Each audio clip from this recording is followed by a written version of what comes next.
Hello, I'm Mike Kowalski, and I wanted to welcome you to my course here. I'm going to start right away. I'm mixing a very thick mix, like jam, and I'm just putting in a few little dark lines down at the base where the tree trunk is going to meet the ground there. I'm thinning it down a little bit, and I'm adding some bits in the grass. They'll end up being little bits of darker detail in the grass behind there. And you'll see that when I wash over it, they kind of disappear a little bit. You don't have to do this step, but this is a way I like to paint, getting some really thick dark in areas at the beginning.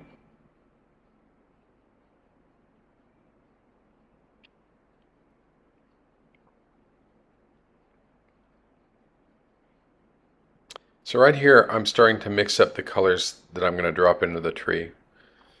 Using a lot of pigment, pulling in some of that rose, and I'm dipping into the cobalt blue there.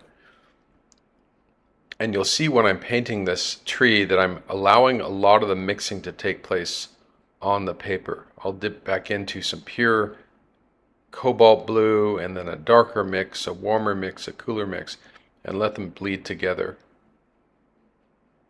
on the tree. And I'm testing how dark that mix is before I put it on there. And I'm just dropping it in there with not a super large brush, just dragging it down.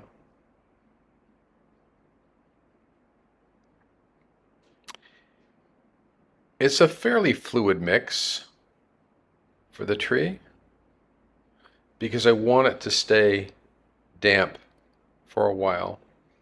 As I'm dragging my brush down, I'm paying attention to where the light's going to cast some shadow on the right hand, or I'm sorry, some sunlit bits on the right hand side, and shadow, I suppose. And I'm going to be painting around those sunlit areas, creating some negative shapes. So you can already see there's some warm and cool going on in that trunk. Bring it all the way down to the base. Typically when I'm painting a tree, I like to paint its shadow at the same time. But in this case, I'm putting the shadow in a little bit later. So here I'm using a clean brush and I'm softening up those edges where that light is hitting the trunk. I don't want a really hard edge everywhere. So just a little bit of water will lighten that. And now I'm dropping in some darker leaf tones and letting it bleed back into that trunk of the tree.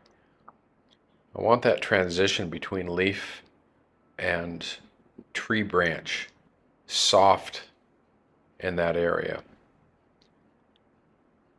I've almost waited too long to do that. That background brushstroke of the trunk is nearly dry, but just enough to let it bleed into the tree. And I'm using my handy dandy scraper there, scraping into that trunk a little bit. At the end of the video, or toward the end, I'll show you a detail of some of these areas and you can see how it looks. Just adding in a few more branches, twigs, and such.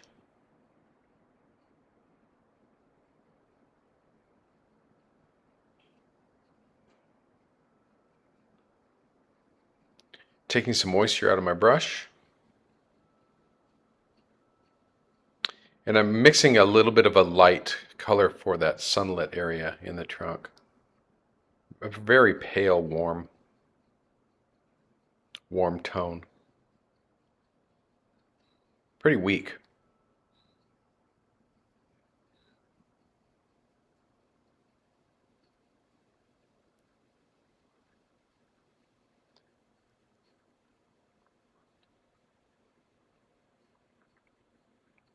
Covering up a few of the white specks in that tree trunk as well. I'm using my little rigger.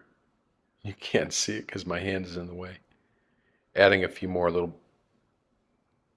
branches. If your paint is still damp enough, you can scrape in some sunlit branches as well.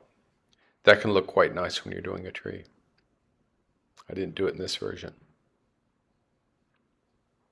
I'm mixing up my blue grays for the background. They'll vary from a cleaner, more pure blues on the left, a little bit lighter, and as they're coming over to the right, I'm getting a little bit more gray into it.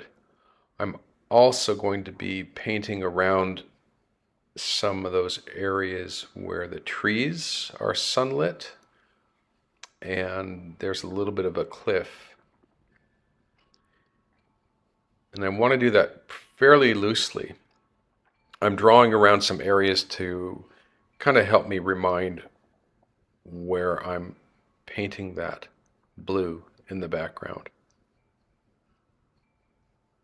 In the photograph, the roof has a blue-gray tone, but I'm changing that. I'm changing the light and I'm changing that color on that roof. I thought it was too similar to the background color, and I just wanted to change it. It could be very interesting being a different type of blue, but I've decided to change it and make it warmer. So here I am just creating some shapes which will become leaves in the end, and I'm going in and now I'm starting to paint that hillside. Keeping everything pretty simple and loose. I'm adding more wash and I'm warming it up a bit, and I'm starting to indicate those areas where the cliff edge is. I'm also going to paint around that telephone pole on the right. It's much easier to use a frisket in there or to use some opaque paint, but I like painting around these vertical elements. And this one is fairly easy to paint around because you've just got the blue-gray background there behind it. So I'm just going to leave a little bit of vertical white paper behind there. And I need to work fairly quickly here because I want to also add some of the trees in the foreground in front of that cliff at the same time. So I'm going to want to paint some wet on wet there. So I'm filling up as quickly as I can. A way around that problem is to actually wet the entire area, let it set up a bit, and paint. I hope you're enjoying this watercolor lesson. On our channel, we always share watercolor lessons from the world's top artists. And today, we have something special for you. Follow the link in the video description and sign up for a free online masterclass with another global watercolor star. But I'm just adding some bits of water in there to soften those edges here and there. And I'm going back here and dropping in some very dark trees that are hugging that cliff face in the background, putting them in wet and wet. They'll bleed a little bit. You'll barely see them. I'm softening up the top bits as well. I just want a softer look in the background, so when your eye goes back there, everything does seem softer. I've pulled out a detail of that area that we'll see toward the end of the video as well. It's one of my favorite things in the painting, that background. Adding a few blues in to break up that branch shape and following the mountain as it's going off to the left here.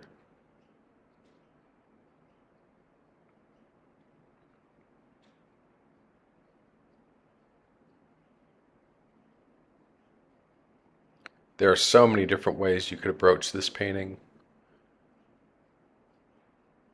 A wet and wet would be a very obvious choice to do this with as well, but I'm basically working on dry paper with wet washes. So I'm dropping in more shapes into those background trees. and I'm just allowing for the light, where the light's hitting those trees, leaving that as white paper. Painting around the edge of that cabin. I need to also paint around the edge of that little outbuilding roof. And that's looking pretty good to me. The background as it is. I'll add more blue off to the left later on in the process, so the mountain, you feel the mountain is going all the way off to the left and not just stopping where the tree is. So I'm just adjusting the tone and the value of those colors in those tree shapes. Creating a horizon line there, a bit of a horizon line. And that's where my leaf shapes will be in the end. When I paint those in, I'll just paint right over that shape. Really easy. So I'm going to get to the cabin now. This cabin is fun to paint. Mixing a very dark brown that I'll use for that end color. And since I've changed the light, the side of the cabin on the right is receiving some light. So a little bit different than in the photograph. Just checking out that color. I'm going to use a little bit of rich mix of a color that's like raw sienna. It's not raw sienna. I'm mixing it with the yellow, the red, and the blue. That's the color there. And I'm going to drop that right in there under the eave of that cabin. Drop it all the way under all those eaves. There's a little bit of light color being reflected underneath those eaves. If I'm lucky, it'll show up in the painting. It might just bleed into the dark and you don't see it.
But still, I wanted to get a nice feeling of rich, pure color in here. When you're mixing that kind of pure color, you want to make sure that you have a clean palette to mix it in. Clean off a portion of your palette where there's not a lot of paint in there. So I'm going in with a bigger brush and just dropping in washes over the whole thing here. Putting in some dark leaves there on the left that are in shadow. A few branches. A little bit more work on the leaves, not too much. I'm putting in darker colors for those posts. A few posts in the background. Adding a little texture in that roof. Here I want you to pay attention to, I'm going to scrape this line in for the telephone pole, looking for the perspective, the vanishing point there. And once I've found it, I'll take my blade, a straight razor is really good, and I'll dig in a little bit and pull up and actually scrape the paper a little bit. So that gives it a little bit of a line without painting it in. In the foreground here, putting in a different yellow in that and adding more tone down in the lower corner. scraping in a little bit. Yeah, we're really close to being done. Putting in the fence lines there loosely. Yeah. So we're pretty much done. I'm showing you how I use my cropping bars here that help me see if there are any things that are problematic, any little white bits that I may need to cover up in there. It's just a good way to look at your work before you order a frame or anything like that. So here we are, Sandpoil Autumn. The finished painting is a little bit denser and darker just because that's how it's scanned than what you saw in the video. And I'm going to pull out some of the detailed areas that I think are worth talking about. So we'll talk about in the upper bit and lower bit of the tree, the background area, and a little bit about that figure.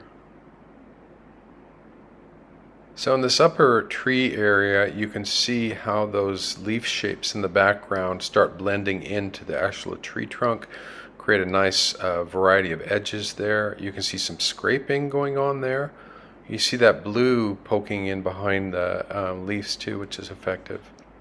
This lower bit, you can get an idea of the shapes I'm getting with my initial brush strokes, washing over them with the light colors. You can get some idea of the scraping in there and the darker strokes as well. In this background shot, you can see the brush strokes I've used for those very far background trees. The nice warm and cool interchange between the hillside and the shadows, and a bit of that tree leaf there popping in the lower left. And here's the figure, just enough.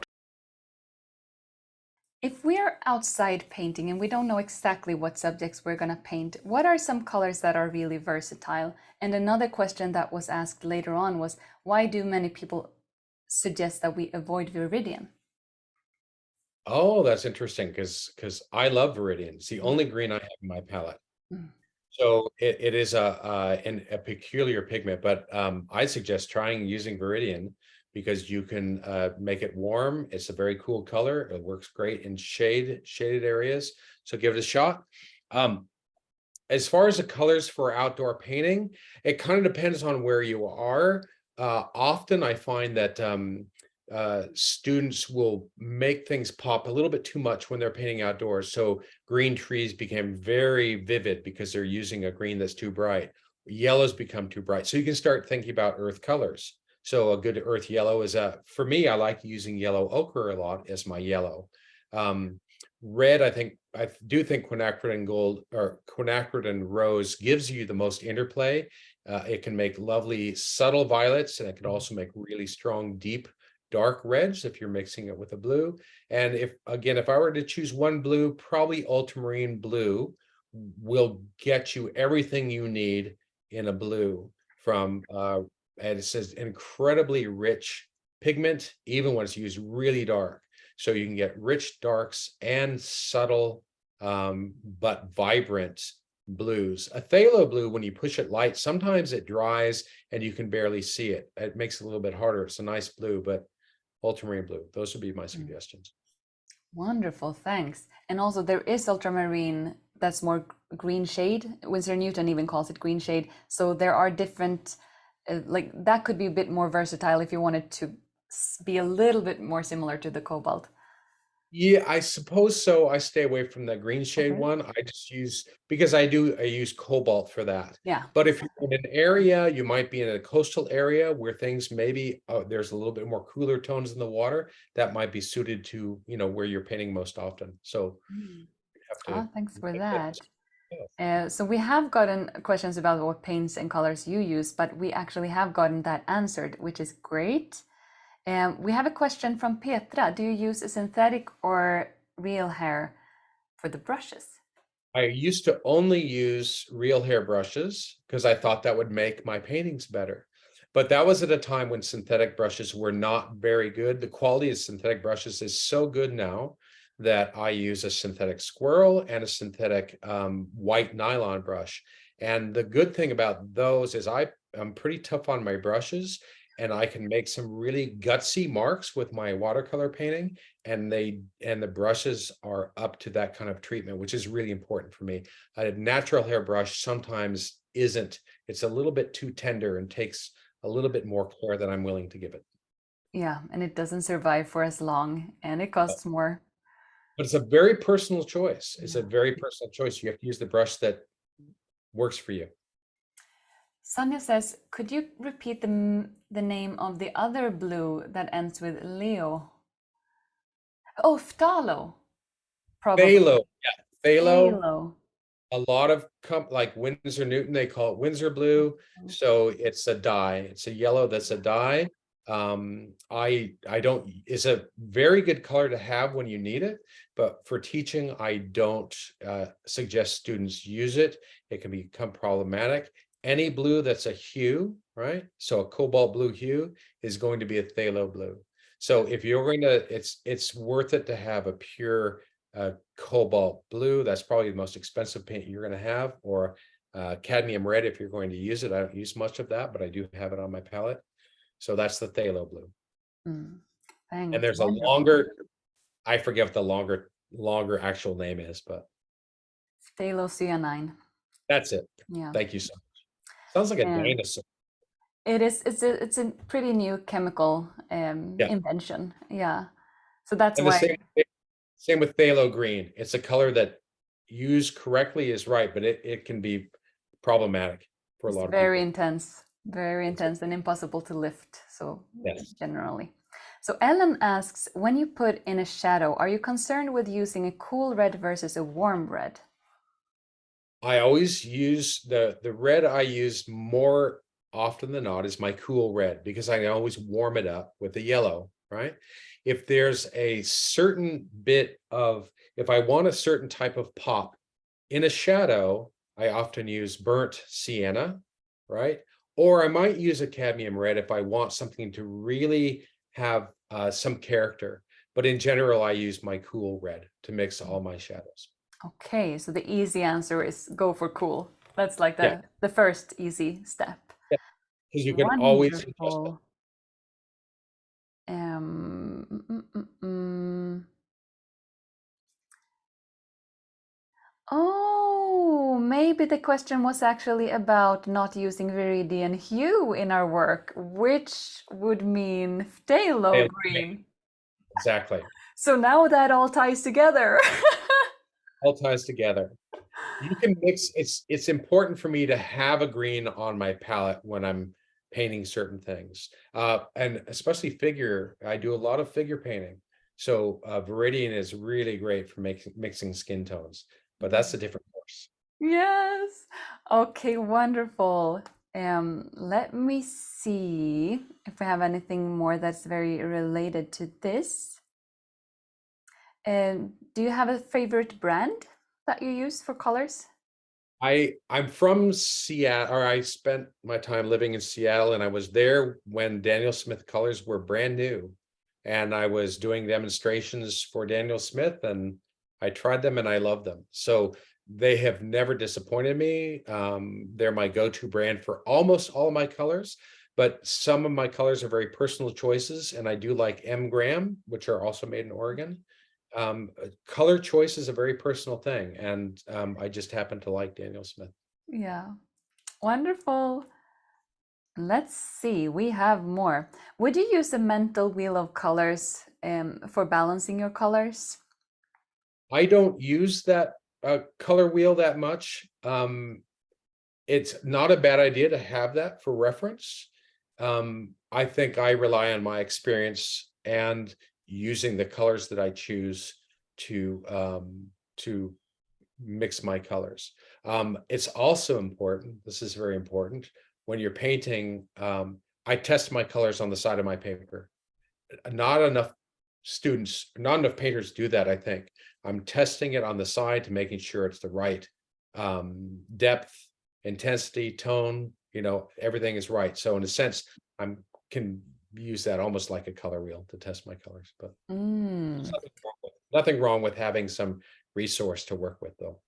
Now I But see that we have actually spent 2 hours here. Would you be comfortable staying for 5 more minutes, Mike? it's late here in Australia, but 5 minutes to do it. But 5 minutes will do. So bear in mind, everyone, we have 5 more minutes together. If you need to go, you can always watch the replay. And in 5 minutes, we will let you continue with the other aspects of your life, and then I, of course, mean trying all of this out, or eating or sleeping. Those are the things that you maybe do after this. Matt asks, do you stretch your paper? What size of paper are these examples in your course? so most of these, most of the sizes of these paintings are probably inch-wise, 9 by 12, 12 by 14, somewhere in there. I used to stretch my paper all the time. And it's a little bit of a process. If I'm working on a large painting, I'll stretch my paper, but more often than not, these days I'm working on unstretched paper, especially at the smaller sizes.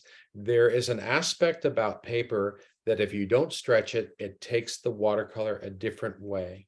And I liked how it works that way. So sometimes I choose not to stretch it, just to kind of paint that first wash on paper that hasn't been touched by moisture. And you'll have to try it out to see what I mean. So you try both, but I find it smaller, and some of the papers are really good at like 185 GSM. They don't need stretching as long as you work on something pretty small, and they'll hold the color really well.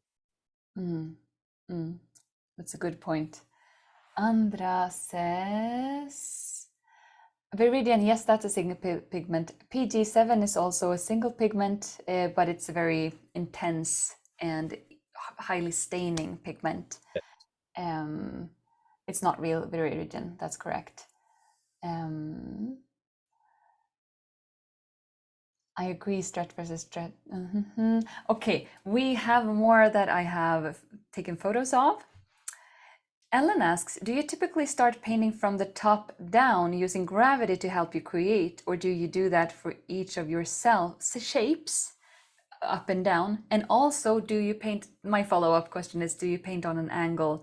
And since you're standing, how do you paint when you're outside? Do you have a... Yeah, I don't paint on an angle per se. I mean, I usually paint something that's somewhat flat. However, I work on a tripod easel of my own kind of design, and I'm constantly changing. Sometimes I paint upside down, sometimes I'm angling the thing. So I'm moving that angle a bit. A lot of times I will paint up, and that sounds crazy, I'll paint upside down. That's an interesting way to do it, because that actually you're starting to look at your shapes in a different way. So it can add a little bit of excitement to what you're painting because you're relating to it differently. So I don't do the vertical and letting things, constantly drip down. That's just not for me. There's nothing wrong with it, but I don't do that. I mix things up. Sometimes I want things to run, and sometimes I don't. So, but when you're outside, you have an easel that is pretty... Do you stand up when you paint outside as well? yes, I do. And my painting will be at some angle. But what I'm saying is I can change that angle in a moment's notice, right? But it is on an angle, and you're just adjusting to that specific angle at that specific time. Sometimes I'm doing a wash that I don't want it to run down, so I want it to be flat, and I may want to adjust it by pulling some of that wash out with a dry brush. So I don't have any single method that I do every painting with. It always changes. Wonderful.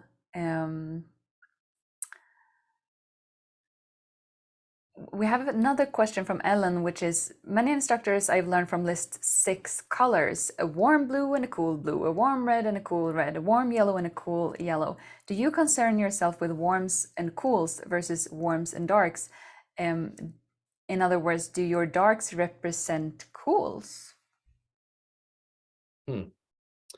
On my palette, I do have a warm and a cool of each color, but I don't. So for instance, the reds, I have a cadmium red, light, scarlet, because I also paint in oils as well. So my watercolor palette is almost the same as my oil palette, but I hardly ever use that warm red. I only use it when I need an intense red.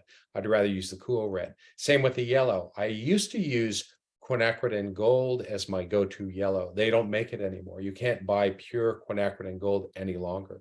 So the yellow that I choose, the nickel yellow azo, is a component of the new quinacridone gold. So I can start with that transparent, very punchy yellow, and I can gray it down, I can warm it up. And then with the blue is the one that I changed. So I have I have ultramarine, which is slightly violet. I have the cobalt, which is a neutral blue, and I use cerulean blue as my cool blue for sometimes in the shadows. Cerulean blue is one of those paints that has its very own unique character, and I like to include it in a painting from time to time. Well, I hope you all had fun in the class. I really enjoyed putting it together.